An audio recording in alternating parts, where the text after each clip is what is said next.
તો આજે ડિફેન્સ શેર્સમાં તેજી જોવા મળી રહી છે। કારણોની વાત કરીએ તો ડિફેન્સ કંપનીઓ માટે જે ભારત અને યુરોપિયન યુનિયનની પાર્ટનરશિપ છે તે પોઝિટિવ જોવા મળી શકે છે આવનારા સમયમાં, અને તેના કારણે એક્સપોર્ટ્સમાં પણ બૂસ્ટ જોવા મળી શકે છે। ભારત અને યુરોપિયન યુનિયનના ડિફેન્સ કોર્પોરેશનના લીધે ડિફેન્સ ઉત્પાદનની માંગ વધવાની અપેક્ષા છે, અને તેના લીધે જે ભારત સરકારની પહેલ છે મેક ઇન ઇન્ડિયા તેમાં પણ બૂસ્ટ જોવા મળી શકે છે। યુરોપિયન યુનિયનના ડિફેન્સ અધિકારીના મતે ભારતનો જે સંરક્ષણ ઉદ્યોગ છે તે ઈયુની સપ્લાય ચેનને વધારે મજબૂત બનાવી શકે છે।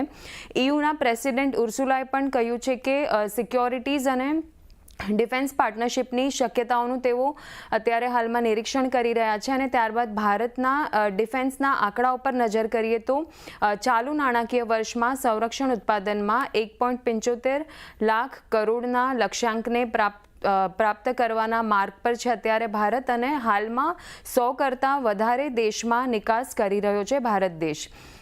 ડિફેન્સ સેક્ટરમાં ખાસ કરીને 2029 સુધીના લક્ષ્યની વાત કરીએ તો સંરક્ષણ નિકાસ વધારીને 50,000 કરોડ કરવાનું લક્ષ્ય છે એક્સપોર્ટ્સમાં, અને ઉત્પાદનની વાત કરીએ તો ડિફેન્સ પ્રોડક્શનની વાત કરીએ તો 3 લાખ કરોડ સુધી પહોંચવાનું લક્ષ્ય છે, જે અત્યારે 1 થી લઈને 1.25 લાખ કરોડની વચ્ચે છે, એટલે કે 3 ગણું પ્રોડક્શનમાં વધારવાનું ભારતનું ટાર્ગેટ છે સ્પેસિફિકલી ડિફેન્સ કંપનીઓ માટે। અને ઈયુ ડિફેન્સ સ્ટોક્સમાં ઉછાળની વાત કરીએ તો સંરક્ષણ શેરોની આગેવાની હેઠળ યુરોપિયન શેરબજાર રેકોર્ડ ઊંચાઈએ બંધ થતા જોવા મળ્યા છે, અને સ્ટોક સ્પેસિફિક વાત કરીએ તો Rheinmetall, Leonardo, BAE system record ઊંચાઈએ ટ્રેડ થઈ રહ્યા છે, અને જ્યારે થેલ્સ, ડિસોલ્ટ એવિએશન 15% વધુના નફા સાથે કારોબાર કરતા જોવા મળ્યા। જર્મની કે જે યુરોપિયન યુનિયનનો એક ટોટલ 27 દેશનું જે યુરોપિયન યુનિયન છે તેનો એક હિસ્સો છે, તો તેઓએ સ્થાનિક ઉત્પાદનને વેગ આપવા માટે સંરક્ષણ ભંડોળ શરૂ કરવાની પણ તેઓ યોજના ધરાવે છે, અને ભારતના ડિફેન્સ સ્ટોક્સ પર ખાસ ફોકસ રાખવાનું રહેશે, જેમ કે BEL, BDL, HAL અને GRSE જેવા સ્ટોક્સ। આભાર શ્રદ્ધા, અમારી સાથે જોડાઈને ખાસ કરીને આ તમામ વિગતો આપવા બદલ। તો જુઓ, આજના દિવસે આપણને આ બધા stock BEL, Bharat dynamics, HAL, GRSE જેવા સ્ટોકની અંદર સારી એવી તેજી આપણને જોવા મળી રહી છે। નીરવજી, તમારી પાસે આવીશ। આમ તો આપણે ઘણી બધી વખત વાત કરી છે, પરંતુ આજે એટલા માટે પણ વાત કરવી છે કારણ કે જુઓ, જે ઘટાડો અત્યાર સુધી આપણે જોઈ રહ્યા હતા એમાં થોડુંક ગઈકાલે 22,000 પર બજાર અટકતું દેખાયું, ત્યારે પણ આ બધા સ્ટોકમાં થોડી ઘણી ખરીદદારી હતી। આજે પણ જ્યારે બજાર એક થોડોક સ્થિર થવાનો પ્રયત્ન કરી રહ્યું છે ત્યારે પણ આજના દિવસે હજી ખરીદદારી છે।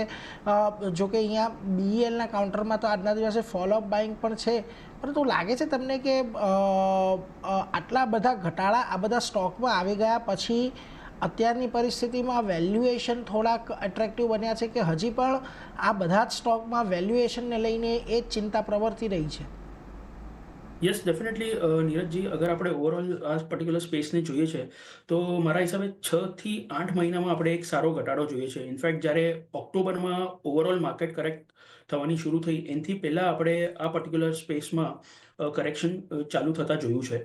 અને અગર આપણે મિડ અને સ્મોલ કેપ્સની વાત કરીએ એસ્પેશિયલી ડિફેન્સમાં, તો આઈ થિંક 50-60% જેવા પણ એક કરેક્શન આપણે જોઈ ચૂક્યા છે। તો અત્યારે ઘણા બધા સ્ટોક્સ, ઇનફેક્ટ મિડ કેપ્સ અને લાર્જ કેપ્સ એ એટલા એટ્રેક્ટિવ લાગી રહ્યા છે જે 6-8 મહિના પહેલાં નહીં લાગી રહ્યા હતા। બિકોઝ અગર હું મિડ કેપ્સની વાત કરું, એસ્પેશિયલી કોચિન શિપયાર્ડ હોય કે પછી મઝગાંવ ડોક હોય, GRSE હોય, તો જે વેલ્યુએશન પર ટ્રેડ થઈ રહ્યા હતા ઓલમોસ્ટ 70, 80, 90 ટાઈમ્સ પર, દેટ વોઝ એબ્સોલ્યુટલી નોટ જસ્ટિફાયેબલ। એટલે જે પ્રમાણે અર્નિંગ્સ આવતું હતું એ પ્રમાણે જસ્ટિફાયેબલ નહીં હતા। સો ડેફિનેટલી એની જ કારણે એક સારું પનિશમેન્ટ આપણે આ બધા સ્ટોક્સમાં જોઈ લીધું છે। Having sad that, after this correction અમને લાગે છે કે વેલ્યુએશન્સ હવે એટ્રેક્ટિવ બની રહ્યા છે, પણ અમે હજી પણ લાર્જ કેપ્સ પ્રિફર કરશું 1, 2, 3 મહિના માટે। પ્રોબેબલી થોડું એક બોટમ ફોર્મેશન અગર કન્ફર્મ થાય છે ઓવરઓલ માર્કેટમાં અને મિડ અને સ્મોલ કેપ સ્પેસમાં પણ, ત્યારે થોડી કમ્ફર્ટ લેવલ વધશે અને મિડ અને સ્મોલ પર વધારે ધ્યાન આપશું। પણ અત્યારે HAL અને BEL આર પ્રિફર્ડ પિક્સ।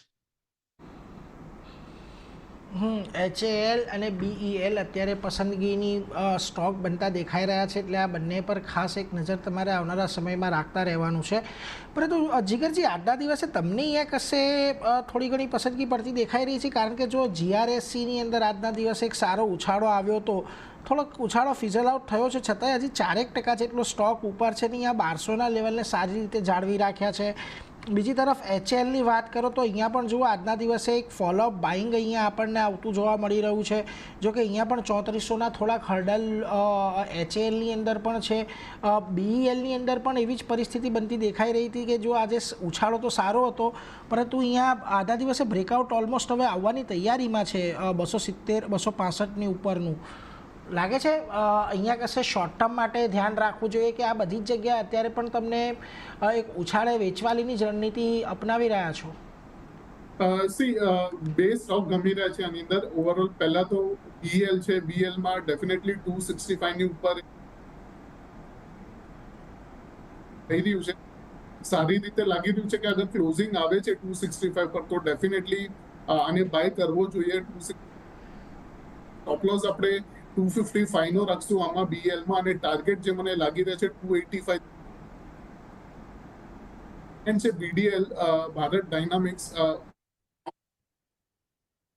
925 ગઈકાલનો લો હતો અપ્રોક્સ, અને આજે ઓલમોસ્ટ 1050 સુધીના લેવલ્સ જોવા મળ્યા છે. તો આની અંદર નીચે મળે છે અરાઉન્ડ 1010 1020 સુધી ટ્રાય કરવાનું છે BDL ને, બીકોઝ આની અંદર બે સપોર્ટ છે, ડબલ બોટમ સ્ટ્રક્ચર દેખાય છે, સાથે સાથે બુલિશ શાર્પ પેટર્ન પણ છે, અને પીવટ્સ પણ કરી રહ્યા છે 950 થી 1000ના લેવલ સુધી. તો આની અંદર આપણે બાઇંગ રાખશું 1020 સુધી મળે. ટાર્ગેટ જે મને લાગે છે 1220 સુધી લાગે છે, અને સ્ટોપ લોસ આપણે જે પ્રીવિયસ ડે નો લો હતો સમવેર આપણે એક સ્ટોપ લોસ લગાડીને ચાલશું.